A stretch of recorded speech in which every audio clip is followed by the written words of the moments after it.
자, 우리 시간이 조금 지났죠? 우리 다 함께 일어나서 임내 찬양 부르면서 예배 함께 시작하도록 하겠습니다.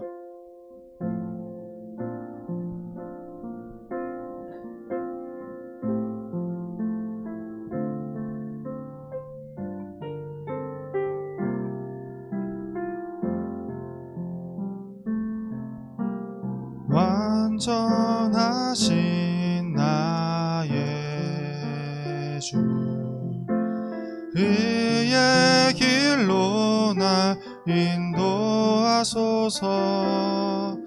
행하신 모든 일 주님의 영광 다 경배합니다. 예배합니다. 찬양합니다. 주님만 날 다스리소서. 예배합니다. 찬양합니다. 주님 홀로 높임 받으소서. 주께서 나의 날을 한 뼘 길이만큼 되게 하심에 나의 일생이 주 앞에는 없는 것이 같사오니 사람은 그가 든든히 서 있는 때에도 진실로 모두가 허사뿐이니이다. 주여, 이제 내가 무엇을 바라리요? 나의 소망은 주께 있나이다. 아멘.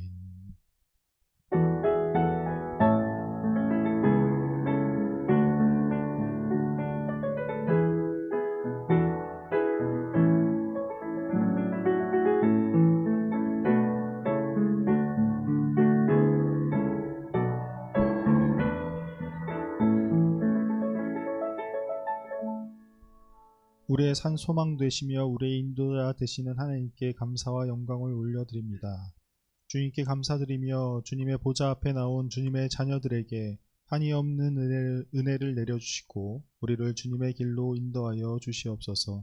우리를 사랑하신 예수님의 이름으로 기원하옵나이다. 아멘. 나는 전능하신 아버지 하나님 천지의 창조주를 믿습니다. 나는 그의 유일하신 아들 우리 주 예수 그리스도를 믿습니다. 그는 성령으로 잉태되어 동정녀 마리아에게서 나시고 본디오 빌라도에게 고난을 받아 십자가에 못 박혀 죽으시고 장사된 지 사흘 만에 죽은 자 가운데서 다시 살아나셨으며 하늘에 오르시어 전능하신 아버지 하나님 우편에 앉아 계시다가 거기로부터 살아있는 자와 죽은 자를 심판하러 오십니다. 나는 성령을 믿으며 거룩한 공교회와 성도의 교제와 죄를 용서받는 것과 몸의 부활과 영생을 믿습니다. 아멘.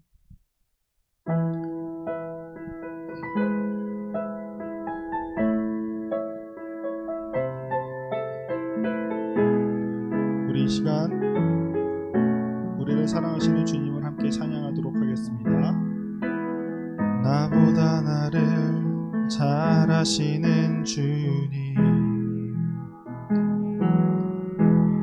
내가 주를 떠나 어디로 가겠나이까.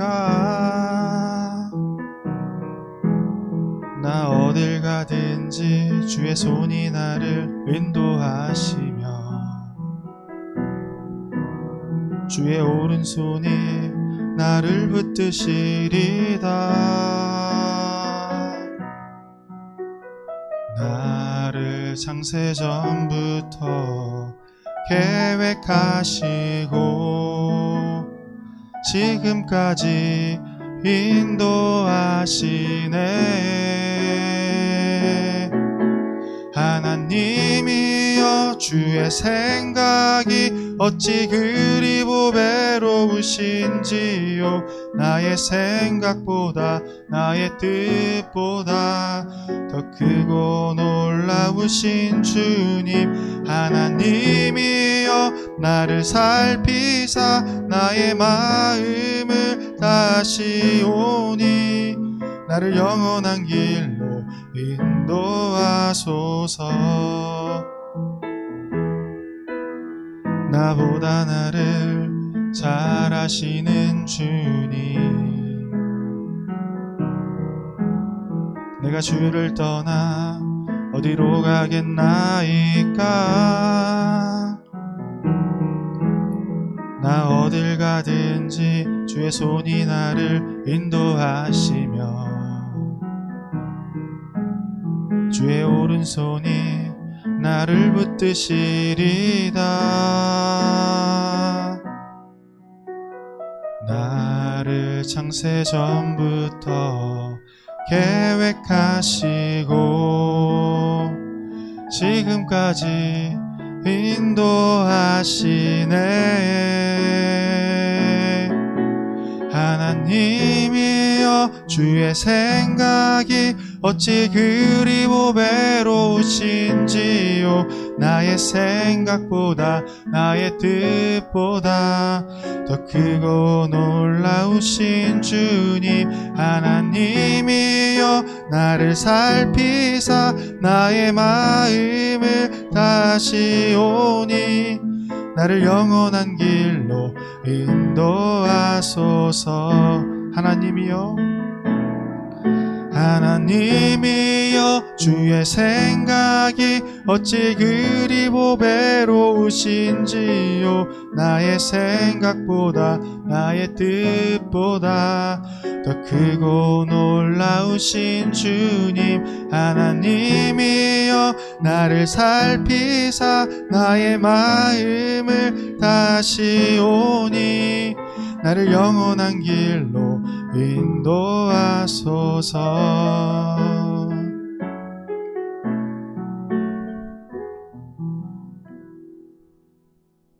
여러분 찬양할 때 마음속으로 소리 좀 들리시죠? 그래도 베이스랑 드럼이랑 그런 거 맞죠? 네. 우리 항상 했던 것처럼 그 예전에 했던 것처럼 그런 소리는 귀에 들렸으면 좋겠어요. 환청이라도. 그런 마음으로 좀 기쁜 마음으로 또 찬양했으면 좋겠습니다. 우리 시간 함께 부를 찬양은 내 영혼은 안전합니다라는 찬양입니다. 하나님께서 언제나 우리를 덮으시고 하나님께서 우리를 붙드시는, 그렇기에 우리가 항상 어딜 가든지 안전한 우리의 영혼임을 우리가 또 이 시간 함께 고백하는 시간 되길 바라겠습니다.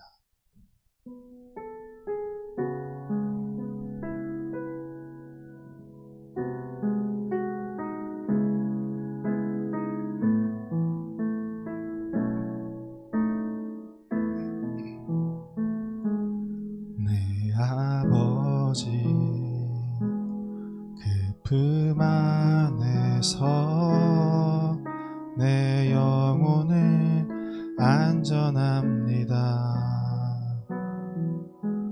주 손길로 내 삶을 안으시니 그 평강이 나를 덮습니다.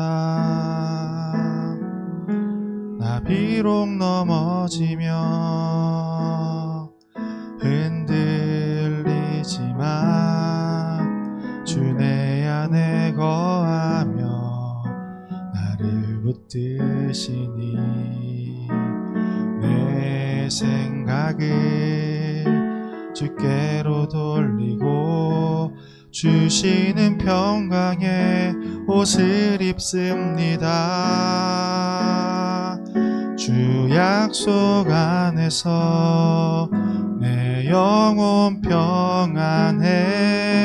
내 뜻보다 크신 주님의 계획 나 신뢰해. 두려움 다 내려놓고 주님만 의지해. 주 안에서 내 영혼 안전합니다. 다시 한번 찬양하겠습니다. 내 아버지 그 품 안에서 내 영혼은 안전합니다. 주 손길로 내 삶을 나누시니 그 평강이 나를 덮습니다. 나 비록 넘어지고 흔들리지만 주 내 안에 거하며 나를 붙드시니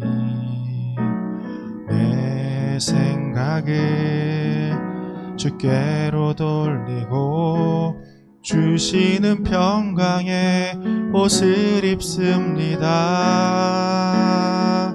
주 약속 안에서 내 영혼 평안해. 내 뜻보다 크신 주님의 계획 나 신뢰해. 두려움 다 내려놓고 주님만 의지해. 주 안에서 내 영혼 안전합니다. 주 약속 안에서 주 약속 안에서 내 영혼 평안해.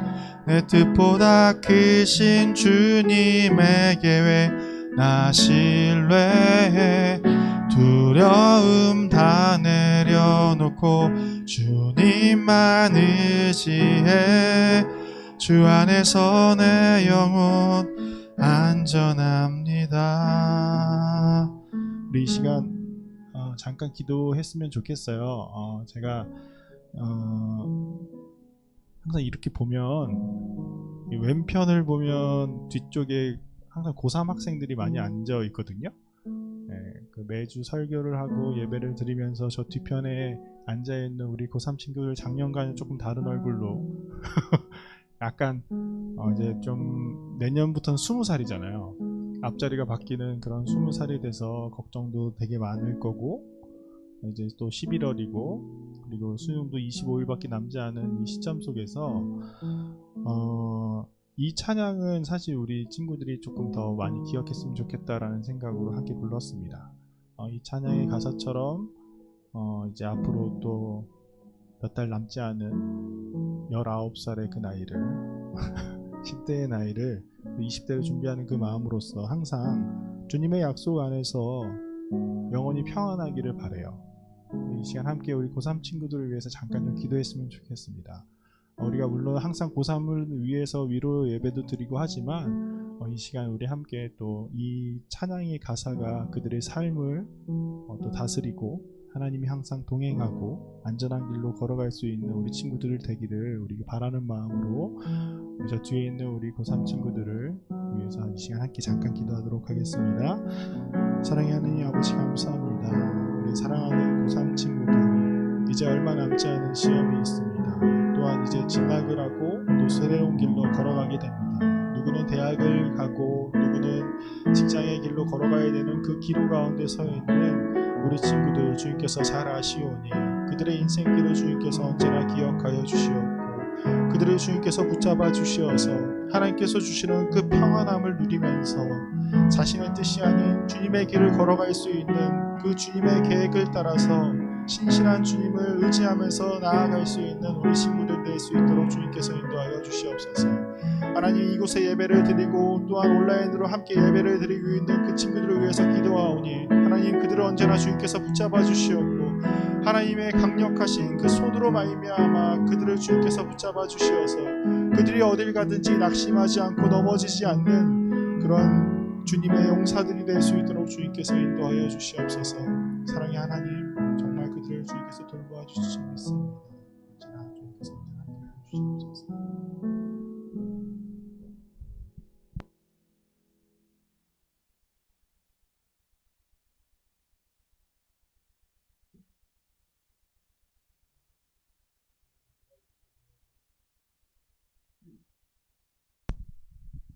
하나님, 오늘 우리가 이렇게 모여서 예배할 수 있게 해주셔서 감사합니다. 모두가 한자리에 모여서 예배할 수 없지만 어디서 어떠한 형식으로 예배를 드리든지 한마음 한뜻으로 하나님을 온전히 높이는 우리 공동체가 될 수 있도록 성령님 이 시간 각 지체의 마음 가운데 함께해 주시옵소서. 하나님, 지금 고등학생으로서의 시간을 보내고 있습니다.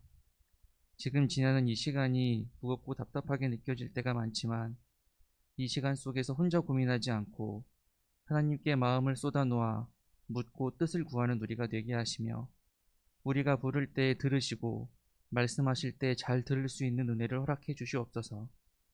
그래서 이 시간이 하나님을 경험하는 귀한 순간이 되게 하시고 하나님을 아는 지식이 우리 안에 가득하여 길의 끝에서 결과에 상관없이 하나님을 높이고 우리의 삶에 하나님이 함께 하신다는 것으로 감사할 수 있는 우리가 되게 해주시옵소서. 주님, 모든 것이 하나님의 은혜입니다.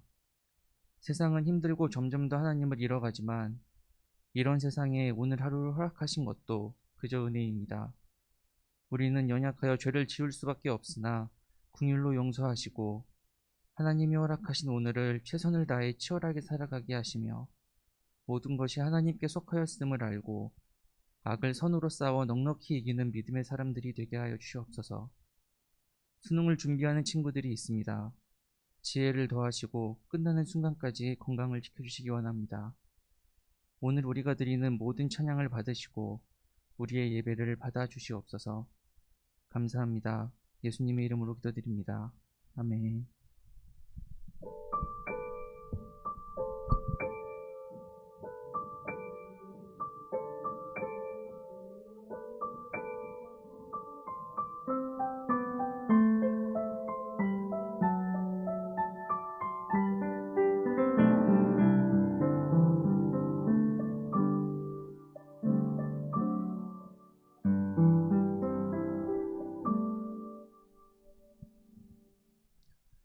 우리 이 시간 우리에게 주신 하나님의 말씀은 구약 성경 역대하서 5장 2절부터 7절까지의 말씀입니다. 구약 성경 역대하서 5장 2절부터 7절까지의 말씀입니다. 역대 5장 2절부터 7절의 말씀을 봉독하도록 하겠습니다.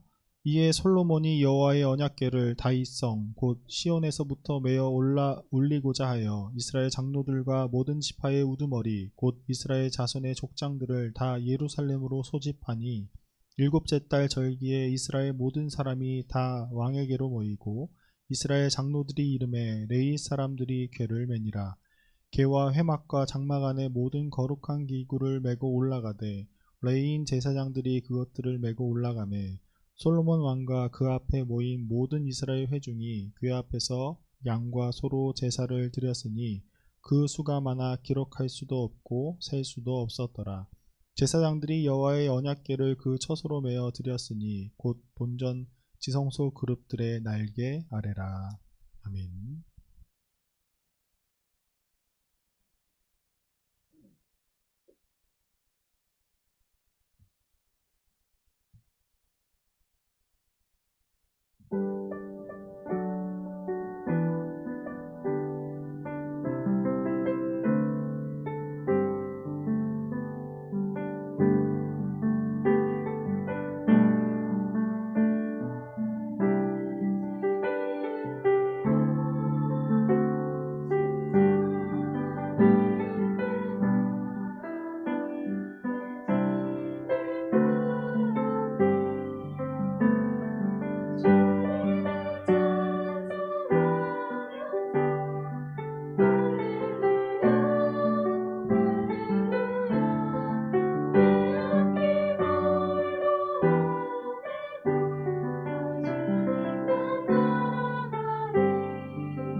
지난주 우리는 솔로몬이 왕이 되고자 마자 한 일, 그것이 바로 예배였다라는 사실에 대해서 이야기를 나누었어요. 그가 하나님께 예배를 가장 먼저 드린 이유는 하나님을 향한 예배가 그에게 있어서 가장 즐겨 하던 일이었고 그의 믿음을 나타내는 일이었다라는 것을 우리가 이야기를 나눴지요.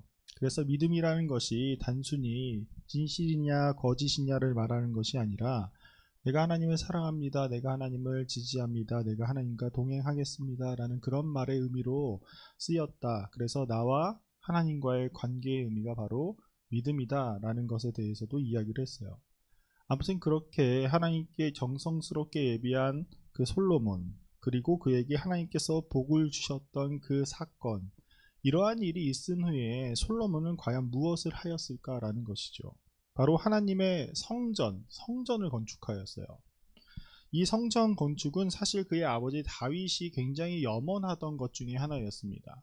다윗은 우리가 잘 알다시피 하나님과 마음이 합한 자다라는 그런 말을 들을 정도로 하나님을 무척이나 사랑했었던 사람 중에 하나였어요. 그런 다윗이 하나님의 도우심을 통해서 온 이스라엘의 왕이 되었을 때에 그는 가장 먼저 하나님의 성전을 짓고 싶어 했지요. 언약궤가 들어올 때 다윗이 옷이 벗겨질 정도로 춤을 추었다는 그 사실에 대해서 우리가 잘 알고 있는 것처럼 항상 그의 마음속에는 왕이 되고 나서 걸렸던 일 중에 하나가 바로 하나님의 성전이 없다라는 것이었어요. 사무엘하 7장 1절부터 2절에 보면 다윗이 이렇게 이야기합니다. 여호와께서 주위의 모든 원수를 무찌르사 왕으로 궁에 편안히 살게 하실 때에 왕이 선지자 나단에게 이르되 볼지어다 나는 백향목 궁에 살거는 하나님의 궤는 휘장 가운데에 있도다. 자신은 왕위에 올라서 굉장히 화려한 궁전에서 살고 있었는데 하나님의 궤, 하나님의 그 임재를 뜻하는 하나님의 궤는 자기의 성에 비하면 굉장히 초라한 장막에 있었기 때문에 다윗은 그것이 계속 마음에 걸렸어요. 자기가 편안한 곳에서 살고 있고 화려한 곳에서 살고 있는데 하나님의 임재를 뜻하는 그 하나님의 언약궤 자체가 그냥 초라하게 성막이라는 그 이전의 천으로 만든, 물론 그것도 화려해 보일 수 있겠지만 자신의 성전에 비하면 너무나도 초라했었던 곳에 있었다라는 그 자체가 자신을 굉장히 힘들게 했고, 그래서 하나님을 위해서 내가 화려한 성전을 짓겠습니다라고 이야기를 했어요. 그런데 하나님께서 다윗에게 성전을 짓지 말라라고 이야기를 하셨습니다. 하나님께서 다윗의 모든 것들을 거의 다 들어주셨는데도 불구하고 이번 하나님을 위해서 성전을 짓겠다 하는데 하나님께서 그것을 거부하셨어요. 왜냐하면 다윗의 손에 피가 너무나도 많이 묻어 있다라고 이야기를 하셨기 때문이죠. 물론 하나님께서는 다윗의 마음을 보시고 굉장히 기뻐하시긴 하셨어요. 그래서 그에게 너의 나라가 견고하게 될 것이고 앞으로 내 시에서 나의 성전을 지을 그 사람이 나타날 것이다 라고 이야기를 합니다. 그래서 이 성전을 나타낼 사람이 두 사람을 의미하는데 첫 번째는 바로 그의 아들이었던 솔로몬, 그래서 솔로몬의 성전을 건축하지요. 그리고 두 번째는 바로 예수님께서 이 땅에 오셔서 우리의 교회의 머리 되신 것처럼 예수님을 뜻하는 그 말이 됐어요. 그래서 메시아가 다윗의 씨에서 날 것이라고 말씀하셨어요. 아무튼 이러한 일이 있은 후에 다윗은 실망하지 않고 다음 왕을 위해서, 하나님께서 약속하신 그 다음 왕을 위해서 성전 건축을 위한 모든 것들을 준비하기 시작합니다.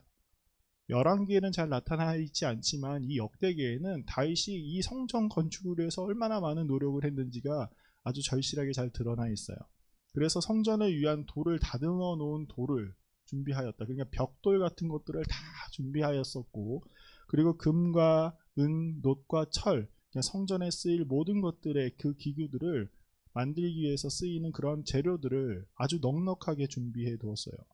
그리고 또한 다윗은 거기서 그치지 않고 그 기구들을 만들 수 있는 그 모양들, 그리고 성전을 앞으로 어떻게 지어야 되는지 그 성전의 설계도까지 자신이 다 준비를 해 두었습니다. 산만 푸지 않았지 모든 것들을 다 준비한 사람이 바로 다윗이었어요. 그래서 그것을 다 솔로몬에게 주었고, 솔로몬에게 유언으로 남긴 것이 너가 꼭 성전을 지어라 라는 그러한 이야기였단 말이에요. 그리고 다윗이 죽고 솔로몬이 왕위를 이어받았고, 우리가 잘 알다시피 하나님께 솔로몬은 예배에서 지혜를 받았고 왕으로서 필요한 모든 자격을 갖추었습니다. 그리고 아버지의 마지막 그 유언을 지키기 위해서 또 사랑하는 하나님을 위해서 솔로몬은 성전을 정말 크게 건축합니다.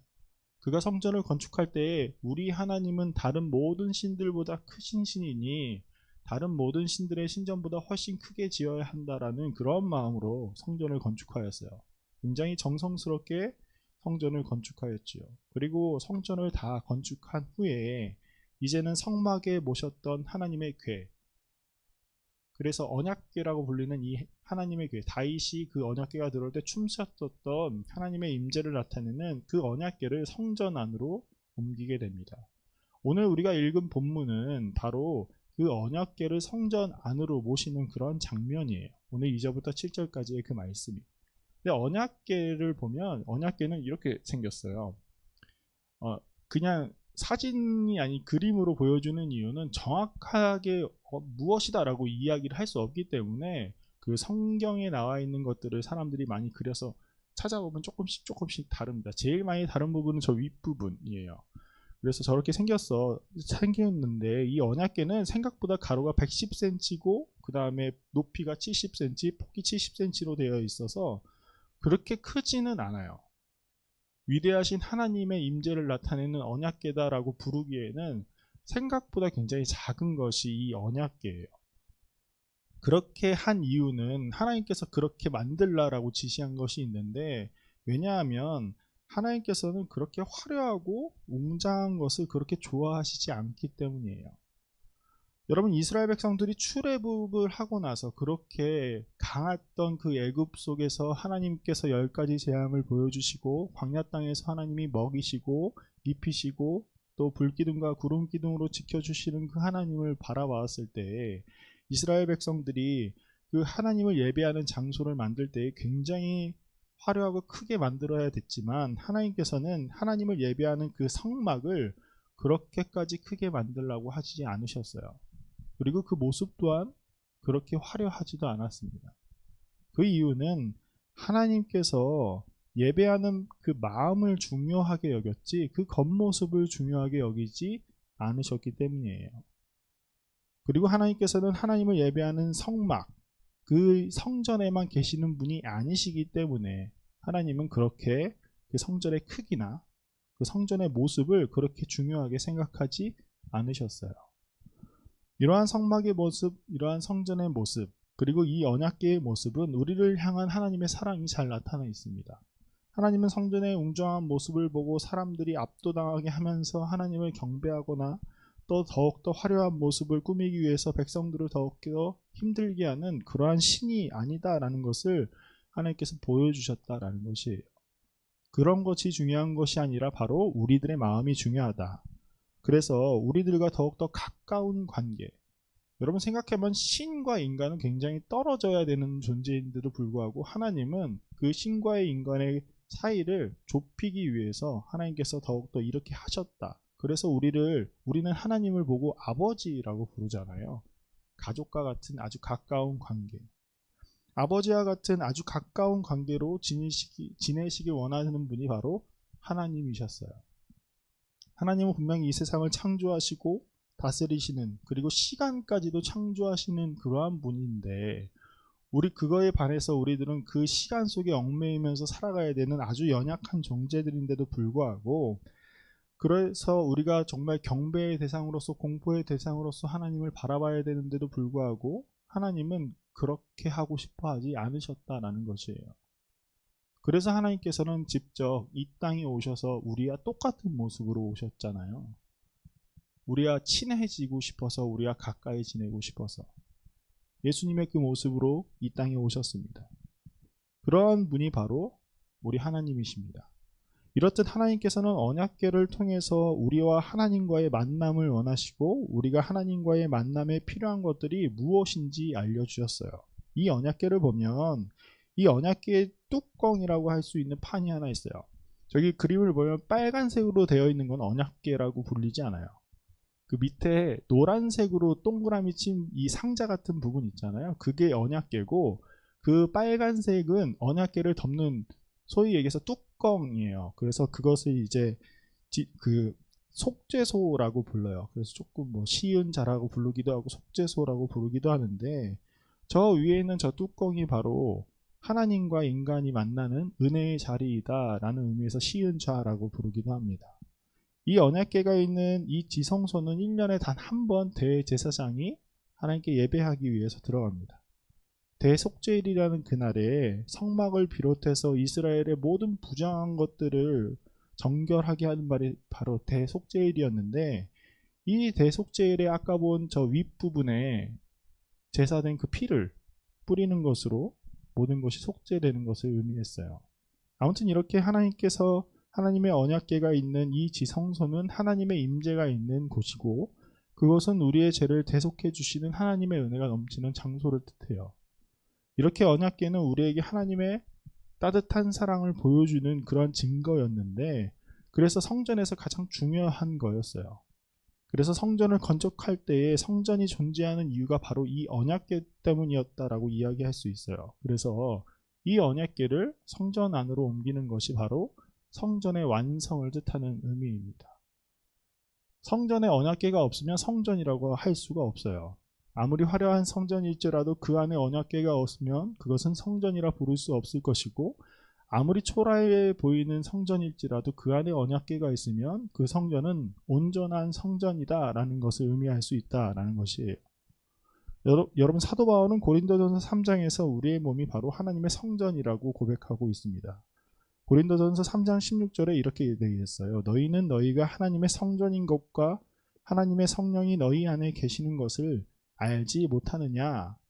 여러분, 우리가 눈으로 보이는 교회, 우리가 지금 이 자리에 모여있는 이 정릉교회도 교회이지만, 여기서 모여서 함께 예배를 드리고 있는 여러분들 각자가 다 교회이다 라고 이야기를 하고 있단 말이에요. 그렇다면 이 교회가 온전하게 되려면 무엇이 필요한가 라는 것이에요. 우리가 하나님 앞에 온전하게 되려면 바로 무엇이 필요하냐면 바로 언약궤가 필요하다라는 것이죠. 그렇다면 이 언약궤라는 것은 과연 무엇일까라는 것이에요. 언약궤 안에는 원래 세 가지의 물건이 담겨 있었어요. 첫 번째는 모세가 호렙산 시내산에서 받은 두 돌판, 그 두 돌판에는 우리가 아주 잘 알고 있는 십계명이 쓰여 있는 그 두 돌판이 있었고, 아론의 쌍난 지팡이가 있었어요. 그리고 세 번째로는 만나가 든 항아리가 담겨져 있었어요. 그랬는데 어찌된 일인지 모르겠지만 아무튼 솔로몬의 언약궤가 들어갈 때에는 그 안에 두 돌판밖에 없었다라고 성경은 기록하고 있었어요. 나머지 두 개가 어디 갔는지 잘 모르겠지만, 아무튼 지금은 이 세 가지가 다 존재하지 않아요. 언약궤도 존재하지 않고. 그러면 성전이 온전하게 필요하려면 이 언약궤가 필요한데, 어떠한 성전도 온전하지 못한 것인가 라는 생각이 들 수도 있죠. 근데 아까도 우리가 잘 알다시피 하나님께서는 외형적인 것을 그렇게 중요하게 여기시는 분이 아니다라는 것을 우리가 잘 알고 있어요. 그래서 이 언약궤 안에 들어있는 이것들이 무엇을 의미하는지 우리가 잘 깨달아야 합니다. 그것이 바로 우리 몸된 성전을 온전하게 만드는 방법이기 때문이에요. 우리 또한 우리 교회를 온전하게 만드는 방법이기 때문이기도 합니다. 여러분, 마치 그 성경책이 귀신을 쫓아내는 힘이 있지는 않잖아요. 우리가 무슨 영화 같은 것을 보면 막 성수를 부리면 막 도망가고 그러는데, 사실 그런 힘이 있을 수는 없어요. 외형적인 것은 그렇게 중요한 것은 아니에요. 성경책에 무슨 귀신을 쫓는 힘이 있는 것도 아니고, 십자가를 들이민다고 귀신들이 도망가는 것도 아니에요. 그 안에 담겨있는 그 의미가 굉장히 중요하다. 하나님의 말씀 안에 힘이 있다라는 것을 의미하고 있죠. 그래서 이 세 가지가 의미하는 것이 과연 무엇인지에 대해서 이야기를 해보자고 해요. 먼저 모세가 시내산에서 받은 그 두 돌판, 그 돌판은 십계명이 새겨져 있는 돌판이에요. 그것은 바로 하나님의 말씀을 의미합니다. 십계명은 우리가 이 10가지 재앙을 지키지 않으면 우리가 지옥을 가고, 이 10가지 재앙을 잘 지키면 천국을 간다라는 그런 의미는 아니에요.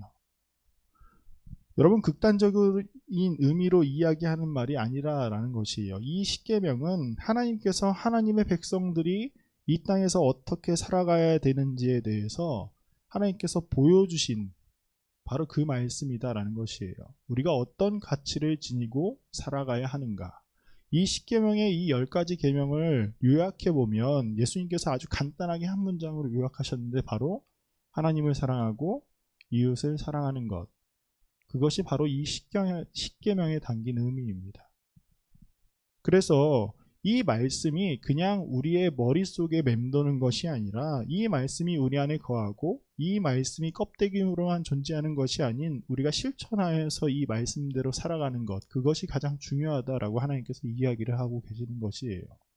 그 돌판이 그렇게 중요한 것은 아니로 그 돌판 안에 담겨있는 그 말씀이 살아 움직이게 하는 것이 더 중요하다라고 하나님께서 이야기를 해요. 그래서 우리는 먼저 하나님의 말씀이 이 성경의 말씀을 우리 마음속에 새길 수 있어야 되고, 또한 그 말씀이 살아 움직일 수 있도록 예수님의 그 명령대로 우리가 살아가야 한다라는 것이죠. 우리가 말로만 하나님을 사랑하고 내 이웃을 사랑합니다 라고 이야기하는 것이 아니라 정말 하나님을 사랑하는 그 모습을 보이고 이웃을 사랑하는 모습을 보일 때에 우리 안에 있는 하나님의 말씀이 살아 움직이고 우리 안에 하나님의 말씀이 존재한다라는 것이에요. 여러분, 안다라는 말이 그냥 정보적인 알을 뜻하는 것이 아니라 경험적이고 감각적이고 의식적인 깨달음을 뜻하는 알미 우리 안에 있어야 한다라고 이야기를 합니다. 그리고 두 번째는 아론의 쌍난 지팡이에요. 이 아론의 쌍난 지팡이는 이스라엘 자손들이 모세와 아론 이 두 지도자들이 서 있는 것에 굉장히 큰 불만이 있었어요. 그래서 그에 대해서 반대하면서 일어난 사건이 있습니다. 하나님의 말씀을 듣고 이스라엘 백성을 이끌어갔던 지도자 모세, 그리고 영적인 지도자였던 아론, 이 아론에게 고라와 다단과 아비란 이 세 사람이 중심이 되어서 대항하기 시작했어요. 나도 하나님의 사랑을 받는 사람들인데 왜 굳이 너희만 그 자리에 설 수 있느냐라는 그런 의미였죠. 그러자 하나님께서 그 12지파의 지휘관들의 지팡이를 다 갖고 오라고 한 다음에 이 지성소에 있던 언약궤 위에 다 올려놓은 다음에 다음날 보니 아론의 지팡이에만 싹이 난 것을 하나님께서 보여주셨어요. 그때에 이것을 의미하는 것이 하나님께서 내가 아론 그리고 내가 모세를 내가 택하여서 세웠다라는 것을 의미하고 있죠. 여러분, 우리는 물론 다 하나님의 사랑을 받은 사람들입니다.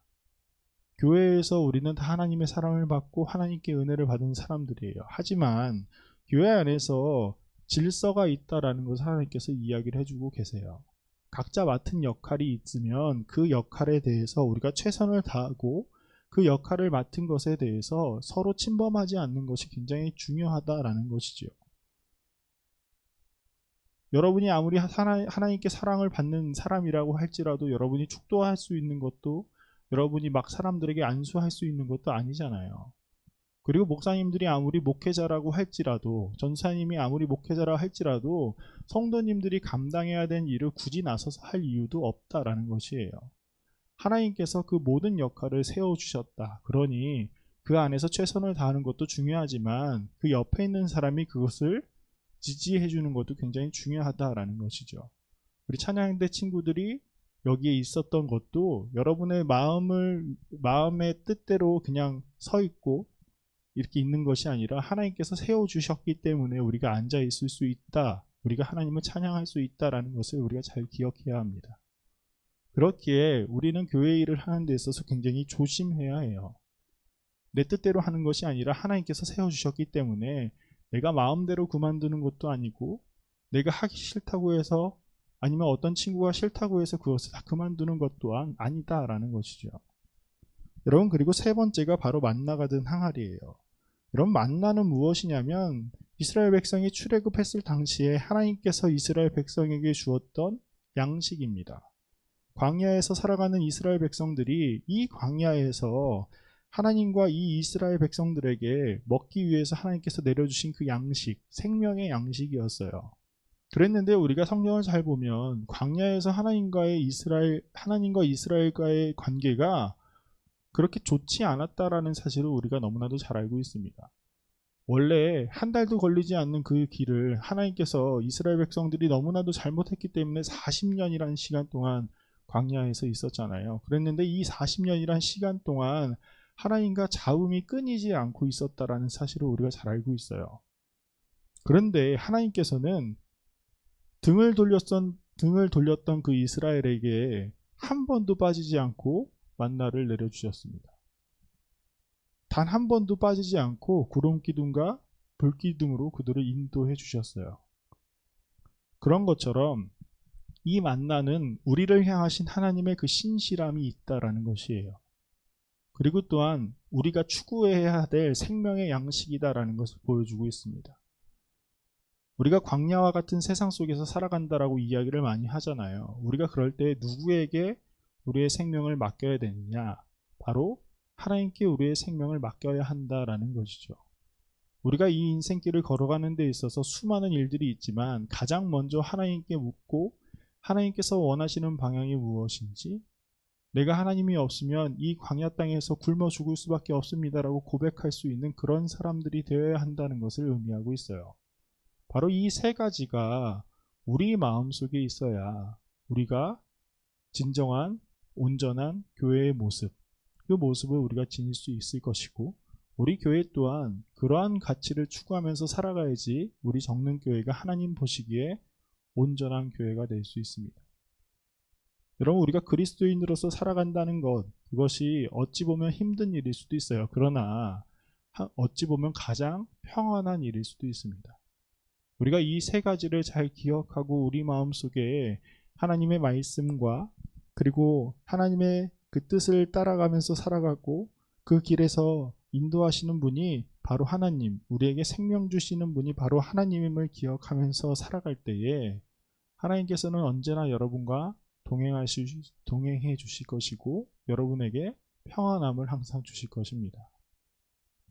우리가 걸어가는 그 길이 어렵고 힘들지라도 항상 이 세 가지를 마음속에 새기고, 또 그것으로 말미암아 하나님을 기뻐하고 이 땅 가운데서 하나님의 그 뜻을 온전히 나타낼 수 있는 우리 청소년 일부 친구들이 되기를 소망합니다. 우리 함께 기도하도록 하겠습니다. 우리의 생명 되시며 우리를 인도하시는 하나님, 주님의 은혜로 말미암아 주님의 몸된 성전에 나오게 하심에 감사를 드립니다.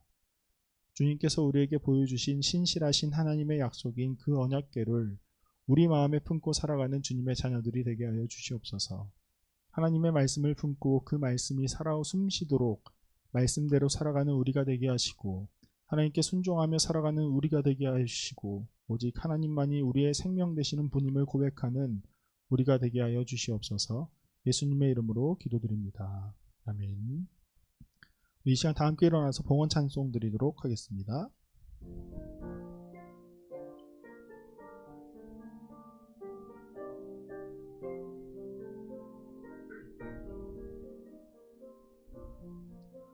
나의 하나님 받으소서, 주께 드리는 이 예물을 소리 높여 감사로 주께 드리네.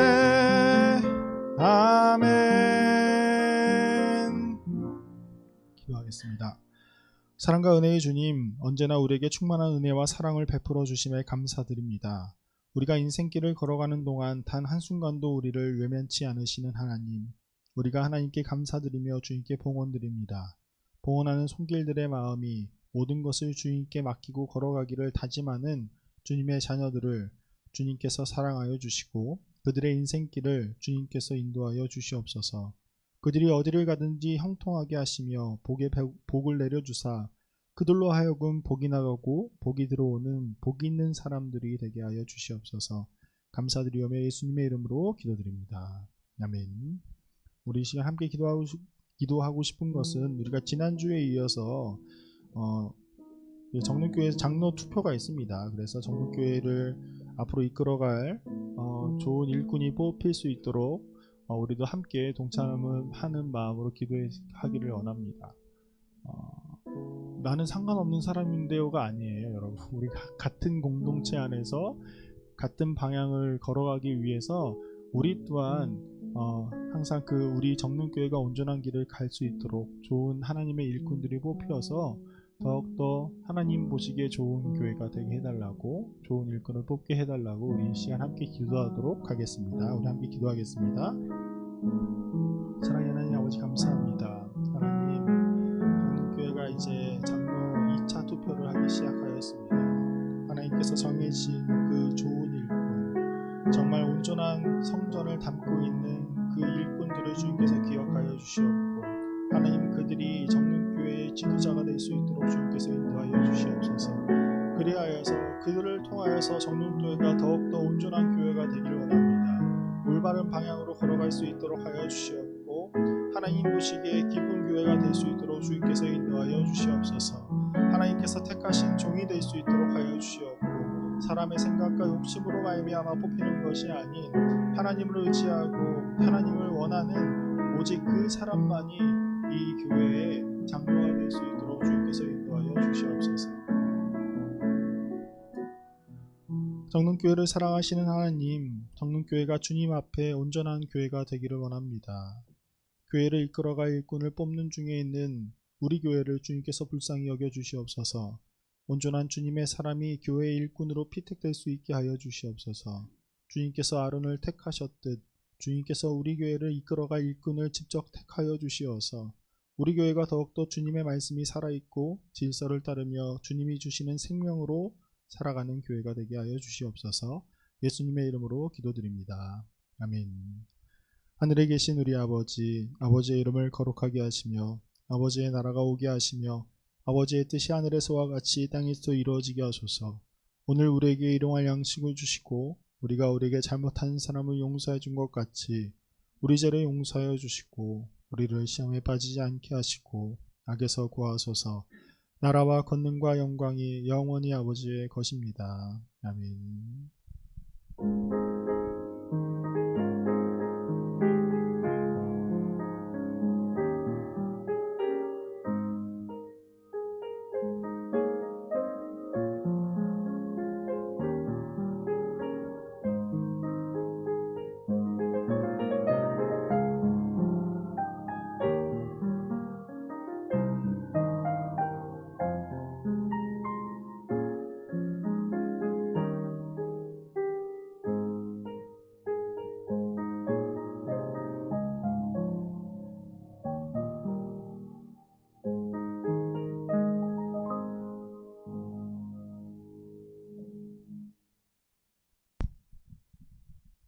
네, 청소년 2부 예배 오신 여러분 모두를 환영하고 축복합니다. 광고하겠습니다. 저희 첫 번째로 세례 입교 교육이 이제 시작되려고 합니다. 아직 세례랑 입교를 받지 못한 친구가 있으면 저 기간 내에 11월 8일부터 11월 21일까지 전도사님 또는 각 반 담임 선생님께 신청을 해주시고 그 친구들이 이제 11월 22일부터 4주간 교육을 할 예정입니다. 그리고 교육은 온라인으로 진행되는데 저희가 첫 모임 11월 22일만 오프라인으로 진행되니까 꼭 알아두시면 좋을 것 같고, 꼭 세례 입교를 받지 못한 친구들이 이번에 받고 싶으면 같이 교육을 받아서 세례 입교를 했으면 좋겠습니다. 다음으론 저희가 수능이 이제 25일이 남아서 우리 친구들이 앞으로 겪을 일들이잖아요. 그래서 우리 이미 겪고 있는 고3을 위해서 같이 기도를 하고 준비를 했으면 좋겠습니다. 그리고 네, 그래서 기도를 많이 부탁드립니다. 그리고 다음으로 저희 찐꿀식당 지금 시즌2가 방영이 되고 있다고 해야 되나요? 어쨌든 하고 있어요. 근데 저희가 이번에 이벤트로 음식을 만들어 먹고 인증을 하면 선물을 드립니다. 근데 선물을 다 주는 건 아니고 추첨을 통해서 드리니까 한번 해보시고, 이번에 2화에 나오는 음식이 야곱의 붉은즙이라는 건데 저희 렌틸콩이 있거든요. 그 재료가 렌틸콩인데 필요하신 분은 전도사님께 받아가시면 전도사님이 직접 재료까지 공수해 주신다고 하니까 이번에 죽 별로 어렵지 않아요. 그러니까 한번 해보시면 좋을 것 같아요. 그리고 다음으로 저희 찬양팀을 모집합니다. 저희가 혼자 하고 계시죠? 전 반주자님과 여러분이 찬양에 열정이 있다면 신청을 해주셔서 같이 찬양으로 예배를 드렸으면 좋겠습니다. 저희 마지막으로 우리가 광고 끝나고 이제 반별 모임을 약 15분 정도 10시 40분까지 할 예정이에요. 그래서 우리 친구들 그냥 슉 나가지 마시고 오랜만에 선생님과 얼굴을 보시면서 간단하게 이야기를 나누시면서 시간을 보내시면 좋을 것 같습니다. 그럼 이상 광고 마치도록 하겠습니다. 반별 모임 진행해 주세요.